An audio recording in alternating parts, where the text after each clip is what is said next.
All right. So I want to talk about the Jay-Z 444 album, but I want to talk to you about it from a marketing standpoint, okay? Because that's really what I care about in most cases. Kind of like the politics of Trump. Really, what I care about is the marketing part of it. And my audience here are people, hopefully, that want to learn how to make money from what is going on with that. But yeah, today we're gonna talk about. This is another series that I will try to talk about the Jay Z 444 album. Now I haven't heard the album, but I have a serious hunger right now. I have a very serious hunger right now to hear that album. And do you know why? Because everyone is talking about it. And when I say everyone is talking about it, that's really marketing right there. When you know how to create a buzz where everyone start talking, right? Regardless of what they're talking about, negative, positive. Just so happen now that everyone is saying positive things about it. But we're in this digital age where it literally does not matter if people are saying positive or negative.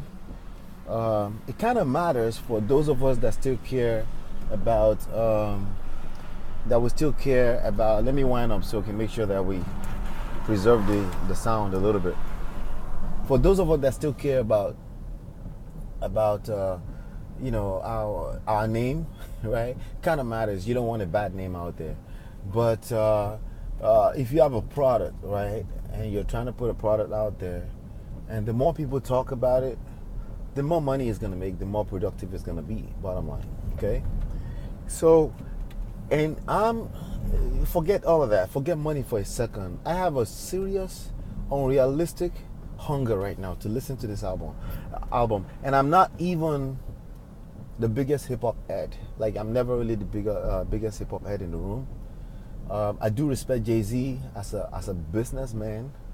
I love his quote to death. The quote of the quote that says, "I am not a businessman, I'm a businessman," right? And that's pretty much branding that he was talking about that, and he said that years ago, and that holds valid till today. Jay-Z was one of the pioneers of understanding brand beyond the music, and understanding brand, learning from their Crystal story, the Crystal liquor drink, and how they turned that to a multi-million-dollar empire just by understanding branding, right? So he's one of the pioneers of that. So from that sense, I respect Jay-Z. I'm not the biggest fan of his music. I love the hit singles, right? The Hard Knock Life, things like that. The hot singles, pretty much. I've never purchased any one of his albums, but I pay attention to him. So this album right now, once it comes on Apple Music, I'm probably going to be one of the first to get a hold of it. And I'm not just going to get it just to listen to music. I listen to music strictly for the music because I'm a musician. I play the keyboard. But this time around, it's probably going to be one of the first times in very few, not one of the few situations or few scenarios where I actually listen to the lyrics. And you know why? Because everyone is talking about this thing right here. Jay-Z 444, 444, right? Everyone is talking about it. And from what I'm hearing on a lot of the reviews, this man has really, really mastered what we consider digital age marketing, okay? By being transparent and by holding a lot in as a celebrity is very easy because you get attacked a lot. It's either you get attacked a lot or people say a lot of gibberish that is not necessarily true and you feel the need to defend yourself. A lot of celebrities don't know how to handle themselves in the media. And when I say media, I mean social media. The only media that exists today is social media. Never get that twisted, okay? It's not the TV, it's not the radios. All those things are digging their news from social media, from the internet. It's based essentially on trending, whatever is trending, okay? On the social media. And this guy has really mastered what we call the digital age marketing because they call him transparent now, but he preserved everything from the from the Solange fight in the elevator, all the way down to wife losing babies in miscarriages, all the way down to wife accusing him, which they never came and got nasty in the social media, by the way. Wife came and accused him of cheating on in music. They actually did it in the music, in their craft, in their heart. And now he's releasing this Jay-Z 444. And what I'm hearing about it is that he's completely transparent about how he feels about everything. But somehow there's still some kind of mystery there. They're still talking about the Becky, right? They're still talking about the Becky. Nobody even know if Becky is really real. Becky is supposedly the other woman. Nobody know if that's a real human being. But from the looks of things, it looks like that person was a real person. That's just not the real name, right? But they continue to capitalize on living their truth. And that's really the point of what I want to share with you. Like true marketing, true digital age marketing will always showcase somebody living their truth. And that's really something I wanted to drive home for you today, okay? Somebody showcasing their truth. And if I'm going to teach you marketing, I'm going to teach you search engine optimization, teach you any of this stuff, we're going back to your truth. What you did for a living before you came into the marketing world, into the entrepreneurship world, right? And we're going to build on top of that. I was just coming from my physical therapist, and he's looking to expand his private practice. And he was showing me some of the accolades and the awards he's gotten in recent times, being the top number 2 in like 50 different private practices. And I was telling him, because essentially I'm going to be working with him to help him expand in the expansion. And I was telling him that we have to build on top of the success. And that's one of the mistakes that most people make. They come online, they come into entrepreneurship world, they want to start something completely brand new. I've made those mistakes before personally.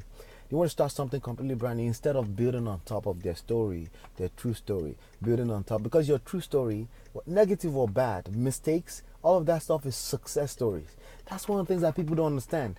All those things are success stories, and if you don't learn how to build on top of that, you're going to struggle for a long time. Again, it goes back to gratitude, which I'm going to shoot another video entirely on gratitude. It goes back to gratitude and appreciation. Appreciating who God has made you to be today in this moment in time, and learning how to build on top of that. Okay? A lot of our perspective about life came from how we were raised. A lot of myth about life, a lot of stupid myths about life. People telling you that something is negative when it's not necessarily negative. Everything that falls off of people's expectation, by the way, is negative, and you have to be watchful of believing in those kind of nonsense. Okay, if something was a part of your story and you're still breathing and you're living right now, it's not negative. The only reason why you're calling it negative is because it's falling off of some type of stupid standard or expectation. That's why it is. It could be religion sometimes, okay? And if you fell off and you're still here, that means God has given you another chance to live and build on top of that truth and get smarter and get wiser about life. And that's really the lesson I can pull out of the old Jay-Z 444 album thing. That's my review of what I've heard so far. But right now, I can't wait to get to download that piece of master, because right now, I mean, they're talking about, I think they said it went 2-3 times platinum already within a few days. And but now, as you can see, it's going viral, because now I'm going to be a fan. Now I'm talking about it, you're probably going to be a fan, because now you want to go find it, because we're all talking about it. That's marketing right there. That's marketing right now. And that's going to be what I call organic traffic, organic marketing, because everyone is talking about it. I don't know if Facebook still has it. When you go to Facebook fan page, you go to my fan page at my fan page, you can find at facebook.mlmbrothers.com. If you go there, you see Facebook will tell you how many people like this page. But more importantly, they will talk about how many people are talking about this page. That's organic traffic. See, if you're going to buy your way to the top in business, you're going to miss it, because you're competing with people like Jay-Z that don't have to buy their way to the top, because they found a way to hack into the system by simply talking their true stories and having people talk more, and people continue to talk more about it, and then you attract organic traffic. That's one source of organic traffic that you should pay attention. That's all I have for you on this episode. I'll see you on the next one. Peace.